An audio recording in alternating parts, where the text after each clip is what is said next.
The GBNews pub is open, and joining me on Talking Pints, magician, illusionist and former star of Britain's Got Talent, Jamie Raven. Jamie, welcome to Talking Pints. Very good to see you. The phenomenon of the TV talent show. And I can think back to being a kid. It was Huey Green, Opportunity Knocks, and there were lots of other variants on that. And, you know, over the years, quite a lot of people, you know, singers, comedians, Jim Davidson, I think Rod Stewart and others came through and did well. I mean, lots of people came through these shows and they were the making of them. Yeah. Looking at your career, Jamie, I mean, you were, you know, a magician and you were working and you were out. Because, I mean, people love magicians. Yeah. You know, it's the, I don't know, the firm's Christmas lunch or whatever it is. I think with magic in particular as well, it's the sort of thing that when you see it performed live, there's nothing to compare it to. It's magic. So, yeah, absolutely. Yeah. So when you watch magic performed on television, and you know, not saying it never happens, but there's very rarely like cheating and editing go on that people think, because obviously when you see something that fools you, your instinct is to come up with an explanation for it. But just by the very nature that something has been on television, people might say, oh well, it's a camera trick, or they're in on it. But when you're performing live on a stage in front of 3,000 people and someone is chosen at random and they're brought up on, and then the magic happens on them, there's it's quite profound sometimes, because it's something they may have never seen before. They may never see again. I mean, you've been doing this anyway, and you've been working hard and going out and doing it. Yeah. How did you get on to Britain's Got Talent? Yeah, so I'd been performing professionally for 13 years before I went on Britain's Got Talent, and the season I did was Series 9, and as all production shows happen, Series 1 happened, and they go out and they look for people. You have people who apply and audition, but they also go out and they ask people, would you be interested? They can't promise you anything, but if you are a magician or a comedian or someone who's been working professionally, would you like to come on and do the show? And year number one, I said, thank you very much, but no thank you. I'd just like to see what it is. I didn't know what it was. I watched it, and I didn't think that magic at that time was being particularly well received. Wind the clock forward 9 years, and an American magician called Matt Franco won America's Got Talent. And I was starting to work with some other people at the time and just thought, well, if now's the time. And a friend of mine, Darcy, he'd reached the finals the year before that, and before that another colleague had reached the semi-final, so it was sort of moving in the right direction. I thought I'd give it a go, came second. You were a star. That was it, and it was... you were a star, you were made. It changed my life. I'd been working professionally, as I said, for 13 years before, and then that show, the final, aired in the May, and in the November I headlined a show called The Illusionist at the Shaftesbury Theatre, and that broke the box office record at the Shaftesbury Theatre. So which must have been a great feeling. It was incredible. As a performer, all you ever dream of is performing live on stage. To perform in a theatre in the West End at Christmas time and break a record, any record, is amazing. And if you do ever go for a pint at the Shaftesbury Theatre in the interval, stand at the tap in the middle of the bar and turn around, and my ugly mug will be looking down on you when you go there. How stressful was Britain's Got Talent?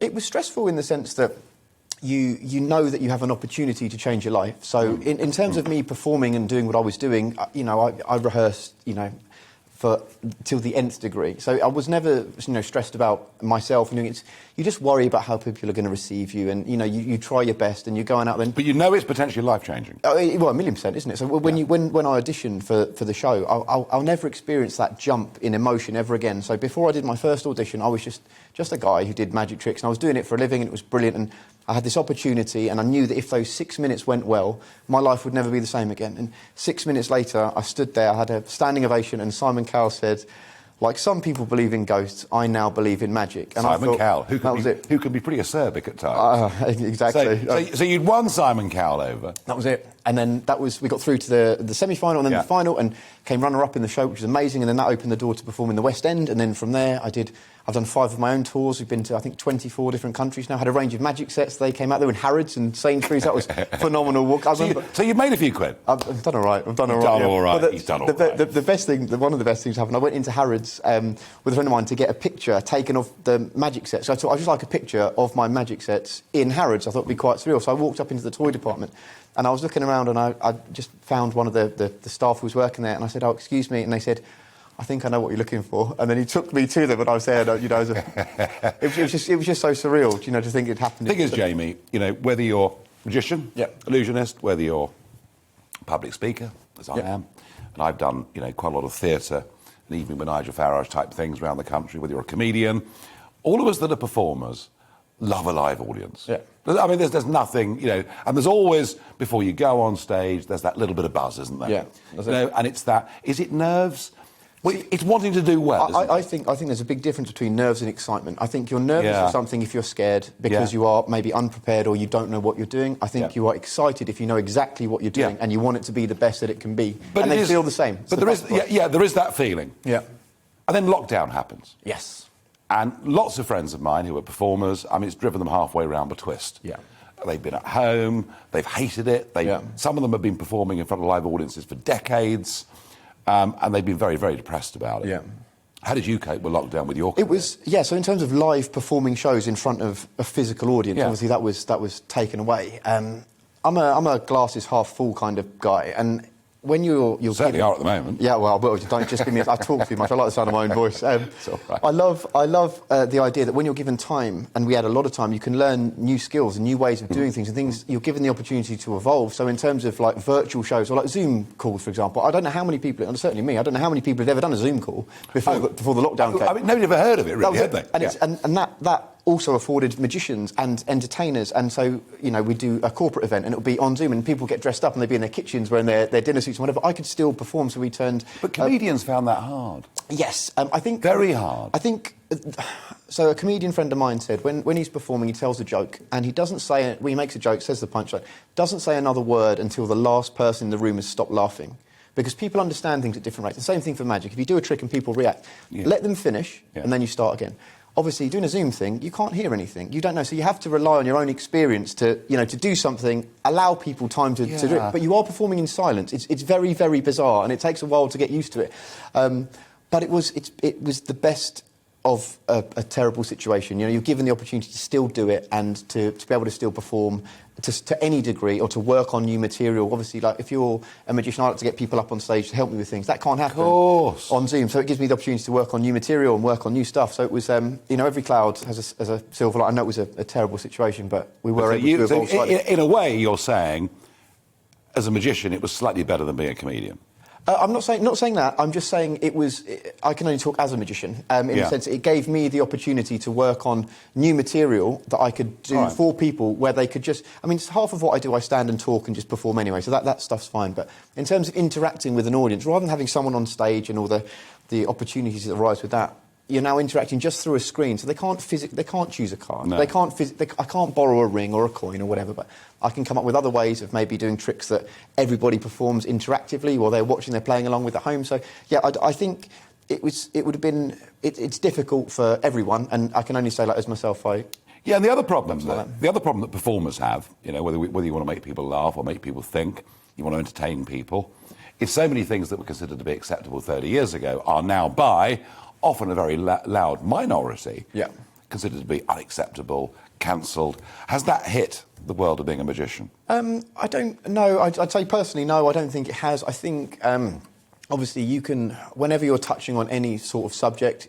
you know, it is always possible. I mean, is sawing people in half allowed anymore? Or? It is, yeah. As long as you put them back together again, you know. If you don't, you can have a lawsuit on your hands, which we don't want, especially this day and age. But I think with magic, we're sort of given an easier time than comedians, because with comedians, and it's my favourite art to watch perform. You have somebody, a lady or a gentleman, or anybody, just standing there with their words. They just have their words. So I want to make people laugh while I do my tricks. It's sort of the glue that holds it all together. If you don't laugh, not a problem. You might still like the tricks. If you don't like the tricks, you might like the jokes. So I've sort of got a safety blanket behind it. It's awesome. With the visual art that magic is, when you're watching on Zoom or watching on television, it's a visual thing. Sometimes you don't need language. You can perform abroad and do the same act. Even talking in English, people can still see it. They can still understand what's happening. So I think as magicians, we're a bit luckier in that sense that we have the visual side of it sometimes. Who's the best you've seen? Magician? Yeah. Technically, I'd say probably David Copperfield in America. The reason being is that, you know, there's a saying, jack of all trades, king of none. He's king of everything, so he can perform close up, he can perform the big illusions, he can do the funny stuff, he can do, and he's, you know, there's a reason why he's a billionaire, and basically no other magician ever has been. Do you know what I mean? No, he's absolutely phenomenal. And what about your charity work? Just tell us briefly about that. I know it's close to your heart. I'm immensely proud, so I'm a patron of a number of charities. They're all for children, so by and large, most of them are usually performing for children who are poorly in hospitals, and that's been amazing. That was obviously sadly taken away, but again, that led us to another avenue of doing things online and virtually and hosting magic classes for them and doing shows for them as well, which is brilliant. So yeah, it's, if you're ever in a fortunate position where you can give a little back, I just think... well, good for you. Well, it's really interesting. I have to say, I'm fascinated by the whole question of these talent shows, changing people's lives. It did with you. Now, Jamie Raven, there's no such thing as a free pint here at GB News.